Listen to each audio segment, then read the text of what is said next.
Okay guys, good morning. Sorry I'm not in class today, but even though I'm not in class, we still have to get through the notes, and so I made a video for you guys. The notes are pretty quick. We're not going to do this whole thing today. We're just going to do a part of it and the inside of it. So this is where it should get glued in, right? Put it on. I would skip a page because we are starting a new section in our notes. So make sure that you skip a page.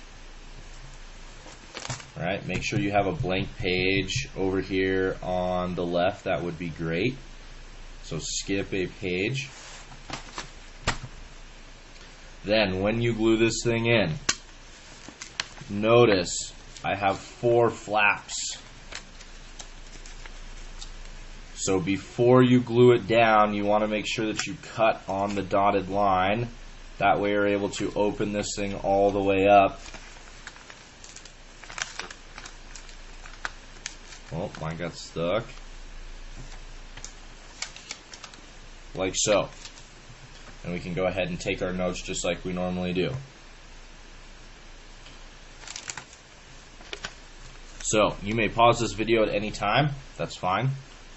Get caught up, glue everything in, and then come back together. So then I'm just going to continue to go with the notes. And remember, you can pause at any time. That's fine. Get caught up, write everything down. Just make sure that you're listening and you're following along as we go. Okay, so this is 9.2. Right, starting a new unit. And this is learning target 9.51. And what we're focusing on today is this quadrilaterals tab and parallelograms, which you don't see on your notes, but we're going to put it on the inside of our notes. One thing that we really have to they're not super critical, but we just have to remember is what a diagonal is. And I totally spelled that wrong.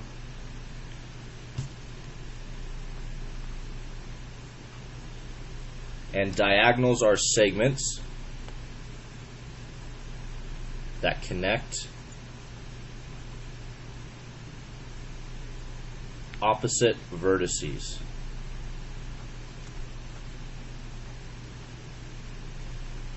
So diagonals are segments that connect opposite vertices. And so our focus today is that we're going to talk about quadrilaterals, okay? And there are a number of different quadrilaterals because a quadrilateral is simply just a 4-sided polygon.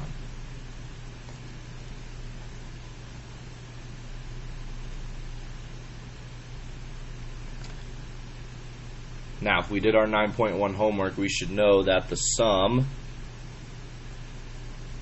of the interior angles is 360 degrees for a quadrilateral, a 4-sided figure. And then for every polygon, the sum of the exterior angles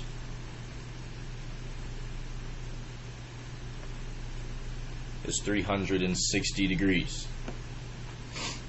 So, little properties. Okay, remember, all these properties that we're going to go over today are super important, and they're going to help you work on your homework. So here we go. Go ahead and let's open this all the way up. Open our notes all the way up. And for today, we are just going to focus on parallelograms. So, very top section here, let's write in parallelograms. So, the definition of a parallelogram is a quadrilateral with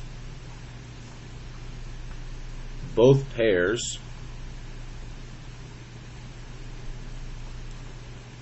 of opposite sides parallel. The symbol that we use just kind of looks like so. It's like this, like a rectangle that's being pushed over. So the definition of a parallelogram is a quadrilateral with both pairs of opposite sides parallel. And this is kind of what it looks like if we were to draw ourselves a picture. Opposite sides are parallel just like so. So at the bare minimum, this is what a parallelogram looks like. Now remember, with parallel lines, we get our angle relationships. Those will help us with our homework, right? Corresponding angles, alternate interior angles, alternate exterior angles, that's what we want. Now, properties to test, and these are things you can use to solve problems as well. If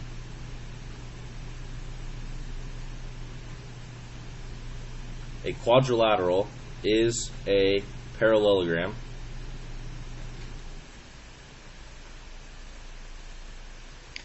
then it is going to have the following properties.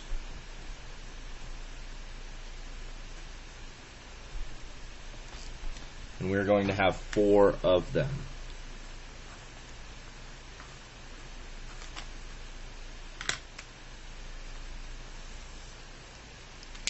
So if a quadrilateral is a parallelogram,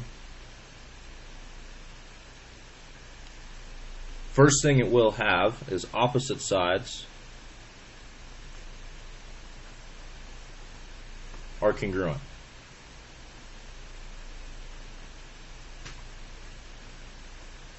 So opposite sides are congruent. Secondly, opposite angles are congruent.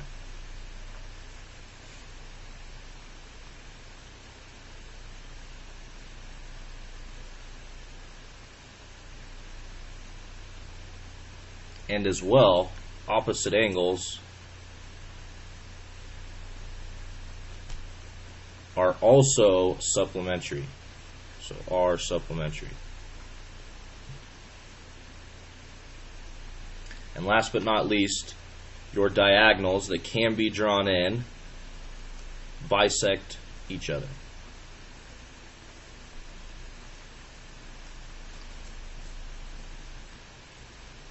So 4 kind of properties for our parallelogram. We have them written in. Now we're going to draw pictures off on the side here and kind of talk about them. So let's go back to our first property.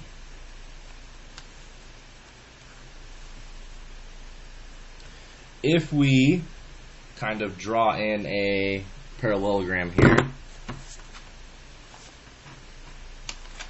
I need something to write on, else it's going to be a pain.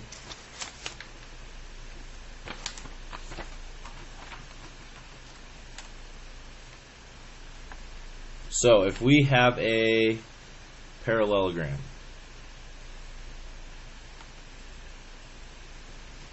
and that's an awful drawing, it says that opposite sides are congruent. Just kind of like so. And we can go ahead and label our parallelogram PQRS.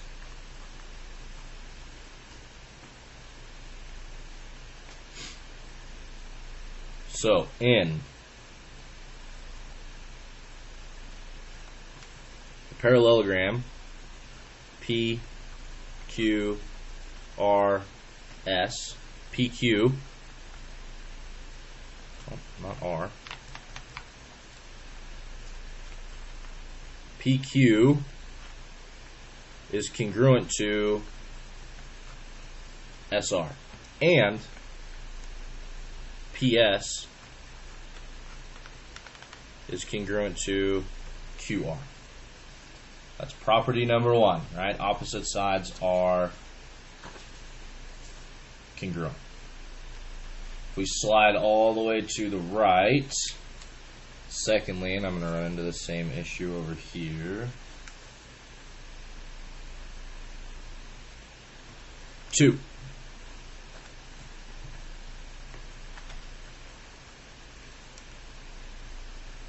In the parallelogram PQRS,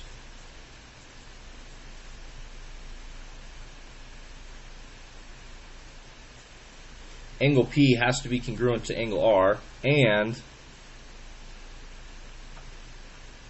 angle Q has to be congruent to angle S.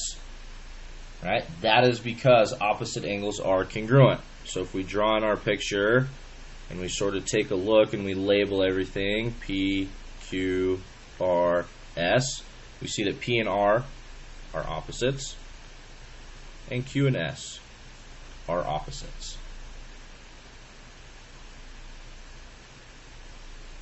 Now we can actually do the third property here as well.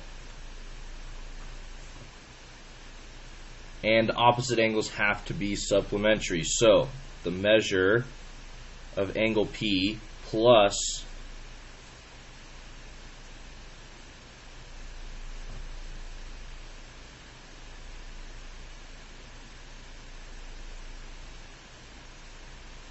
angle Q equal 180 degrees.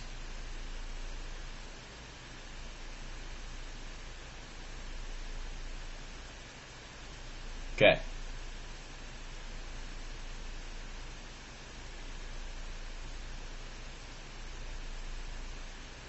Ready or not, here we go. Last property down here at the bottom.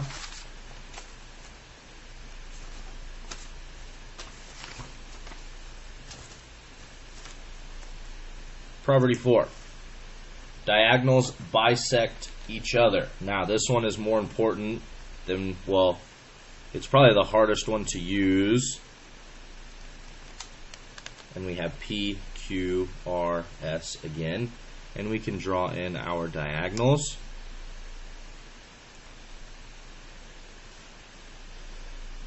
And we'll say that M, we'll label it that point M there because, well, it is in fact the midpoint. And they bisect each other, which means they cut themselves in half. So QM is equal to MS. PM is congruent to MR.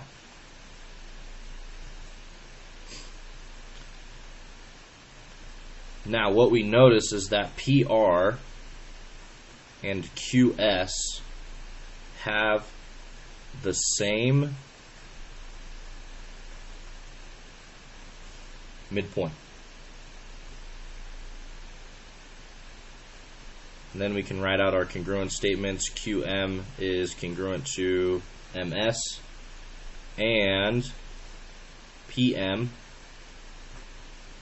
is congruent to RM.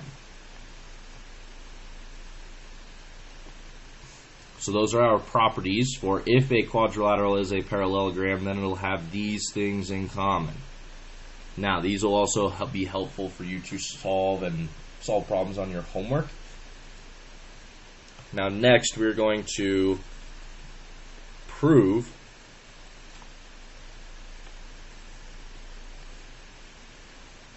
a quadrilateral is a parallelogram. And the first thing we can do is that we can show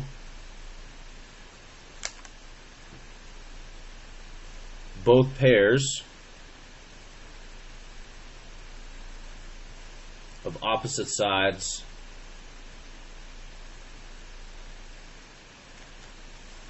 are parallel. Now, how can we show that both sides or both pairs of opposite sides are parallel? Well, they have to have the same slope, or we can use our converse angle relationships. Because the converse angle relationships were used to show that lines were parallel. we can also show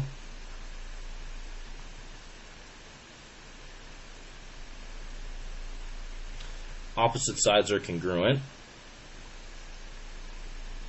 And to do that, we can use the distance formula.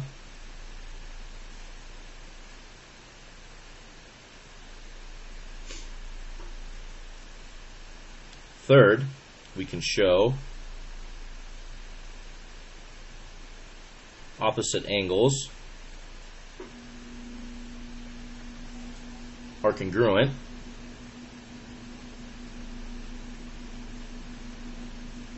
And we can use our angle relationships for those. Then we can show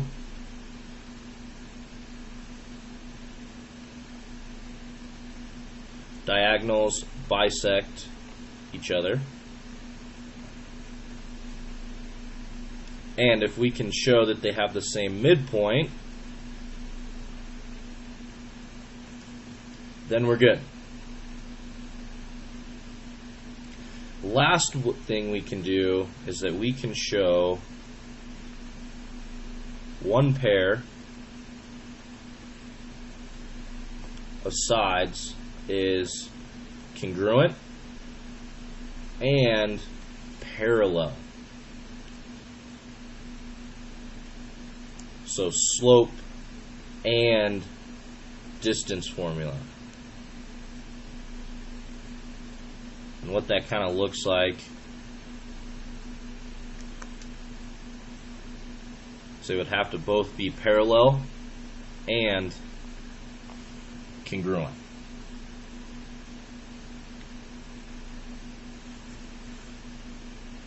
Now I know that that was really fast. We kind of just blew through these notes, I get that. So if nothing else, you should have these copied down into your composition book for Wednesday when I see you again. And then if you guys have questions, you need to come in, see me, sit down, let's talk, and we'll try and explain this a little bit better. We will also do a quick review on Wednesday just to kind of help you guys out. Okay, so at the minimum, we need to have all of our notes in our composition book, everything glued in, glued down. Get everything written into your notes so you are not behind. And we need to get started on our homework. Now, I expect you to have your homework done. If it is not done, well, then we're going to have to use a courtesy pass or something else. Okay? Please email me with questions. If you get stuck, let me know. Send me an email. I don't care. No problem. And I can kind of help guide you through the process. Okay? So, hopefully this was more helpful than just giving you the notes and having me kind of talk through it. So, best of luck. I will see you guys all on Wednesday.